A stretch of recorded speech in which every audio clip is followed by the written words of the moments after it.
Hey everyone! Welcome to my transgender tale where I tell you how I got from this to this.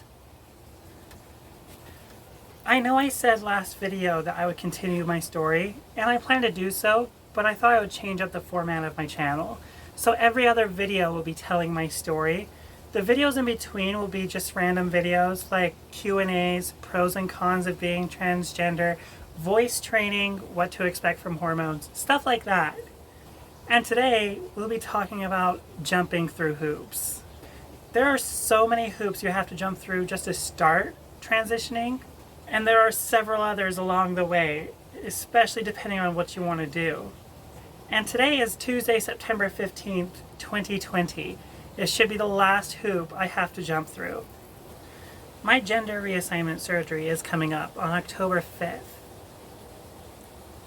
And this is the preoperative appointment, just to make sure everything's still okay for me to go ahead and get it. This is one of those necessary hoops you have to jump through for your own safety. But I'll talk about all of the hoops involved when we get back. And I thought I would take you along, so field trip? Let's go! So cameras aren't allowed, so I won't be able to film the appointment. It's happening. It's finally happening. I'm just so excited. You know how to celebrate you're gonna have a vagina? Wiener sizzle. Well, that was a bust. I'm sorry I dragged you along. As you might be able to tell, I am filming this a little bit later. And so instead of just talking about my appointment and going from there, let's just jump to the beginning. The loops you have to jump through to start aren't much, but they are incredibly helpful. I'm talking about doing therapy. Now, you might be thinking, you know who you are. You don't need therapy.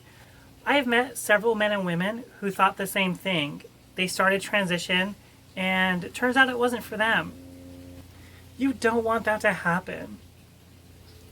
And even if you do know, without a shadow of a doubt, that this is who you are, it helps having a third party as a sounding board to assist you. Before a therapist will even approve you to transition, you need to do 3 things. The first one is financial stability. They won't approve it if you don't have a steady job. The second is having a safe place. And I don't mean like a corner you can go cry in. I mean a place of your own. If you're living with your family and they won't approve of you transitioning, it's probably not a good idea to start transitioning. And this leads to the third one, and to me, this is the most important one. And that's having a support group. When I first started seeing a therapist when I was 18, I did not think I would need a support group. I was under the impression that all of my friends, all of my family would just hate me for this. And I would be on my own. And that was fine by me. I could move up to Alaska, become a stripper named Fantasia Glitterjugs, and do everything myself. Fortunately, it wasn't like that. And every day, I am so thankful that I have friends and family to support me. This is a difficult road. It's not easy. You're basically going through a second puberty. And so your friends and family who support you, they're going to be the ones to keep you grounded. They're going to be the ones to help motivate you to keep going, to not give up. It sucks transitioning. There's so many hateful people out there, and you're thinking every day, doubting yourself, will you ever fit in? Will you ever be accepted or loved again? I do know some people's experiences are different than mine. I can only talk about my own experiences. But for me, having a support group was the number one. All 3 of them are important. But if you don't have a support group, even if you have the other 2, you shouldn't transition yet. Even if you're confident in yourself. Now, I mentioned earlier how some people circumvent that. There is a thing called informed consent. And that's where you sign a form with a doctor saying you acknowledge the risks involved.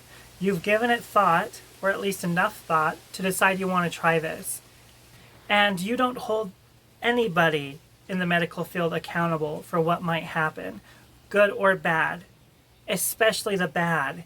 You might get breast cancer, you might get liver failure, but it's not malpractice. You signed the form saying you agreed to it. It's your bed, you need to lay in it. Now, when I start talking about hormones and the effects of them, I'll go into detail about what they can do to your body that might not be good. Before you even start hormones, though, a doctor needs to do blood samples on you, and you start at a very low level to make sure that nothing bad does happen to you. They monitor you closely for the first little bit, just to make sure nothing bad is happening. Other loopholes that some people have had to deal with is a therapist not approving hormones until you've lived a certain amount of time as your preferred gender. And that's really to make sure that this is what you want to do. It's tough, especially if you're not entirely passable, but unfortunately it's one of those hoops that we do have to jump through sometimes. And honestly, based off of my own transition and the people I mentioned earlier who stopped, I think it's a good idea. You don't want to flood your body with hormones when it turns out this isn't who you are. So congratulations! If you made it to this point, you've seen a therapist, you've started hormones, you're on the right track. What other hoops do you have to jump through? Well, eventually you'll want to change your name. Usually you need 1 or 2 letters, one by a therapist and one by a doctor, mentioning what you have done to transition, and from both of them explaining why this is necessary. And this isn't just to change your name, but also the gender marker on your IDs, on your birth certificate, on your passports. You can do this at the same time or at a later date. I do know when I was 18 and first wanted to transition in Utah, you had to have sex reassignment surgery first before they would even change the gender marker on any of your legal documents. Now it has changed, so you might want to check your local areas. Now, although it has changed and it's gotten easier, you still have to get those letters and you still have to be approved by a judge. It is so stressful, but it is worth it. Seeing your name, your real, actual name in print is so satisfying. Knowing that legally this is who I am does wonders on not just your self-esteem, but your confidence. I mentioned earlier how I'm filming at a later date. I actually just got this completed the day before my preoperative appointment. When I first started transitioning, I was scared of rejection. And then I finally submitted the papers. I saw the judge, and I was denied. The judge refused me. He said I wasn't ready. That upset me. I tried to appeal it. It did not work. I was so upset. So, instead of wasting anybody's time, I wanted to prove without a shadow of a doubt that this is who I am. This wasn't on a whim. This is me. So I finally got approved for my gender reassignment surgery. I have everything else in line. I've been living as myself for so many years. I've been on hormones for X amount of years. It's finally time. I submit the paperwork and I'm waiting. And then I hear I have Judge Howell, and he's an amazing guy. That's why I name dropped him right here. If you ever get him in Utah County, Utah, you have nothing to worry about. I had to sit through about 2 hours worth of custody cases, and I was the last one he addressed. And it was all virtual because of the COVID-19 pandemic that's currently going around. And the judge thanked me for living my true self, for doing this when it's not really socially acceptable, especially in Utah. He did say one thing that kind of irked me and surprised me a little bit.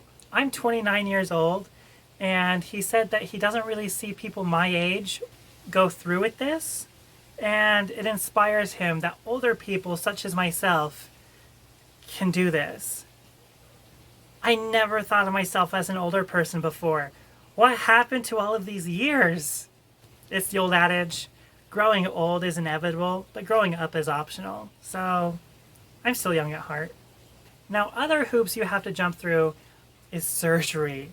Anything surgery related, whether it be breast augmentation, facial feminization surgery, anything you need approval for. You need a therapist's approval. You need your main physician's approval. Sometimes you need an additional therapist's approval. For me, I'm currently about to get gender reassignment surgery, and that's surgery on your genitalia to reflect who you really are. The insurance company I have don't like transgender people. They're getting better at it, but still not the best. So they didn't cover my consultation visit at the University of Utah hospital. They said they would, and then they changed their mind. That was nice of them. I saw the surgeon, and they agreed that I met the criteria. I was healthy enough, but I was also living as my true self for at least a year, on hormones for at least a year, and I needed letters of approval from both a therapist and a doctor. That was easy enough. And then insurance got involved. Through them, I had to have 4 different approval letters. And even to me, that seemed excessive. I know who I am. People know who I am. They can tell I'm happier now. A lot of people think it's just red tape to prevent you from doing this, but I kind of see it as just making sure. Especially with the gender reassignment surgery, there is no going back. You can't say you've changed your mind once you've gotten it. So before insurance companies or anybody else forks out that kind of money for that, they want to make sure you're ready for it. Well, I think I've rambled on long enough. I hope you've learned something new today about the hoops you have to jump through. This transitioning definitely isn't on a whim like it's believed in media. You don't just wake up one day and decide, yep, I'm doing it. No, this is a well thought out process. And nobody would be subjecting themselves to this if they didn't believe this is who they truly are. But that's all I got for you today. Until next time.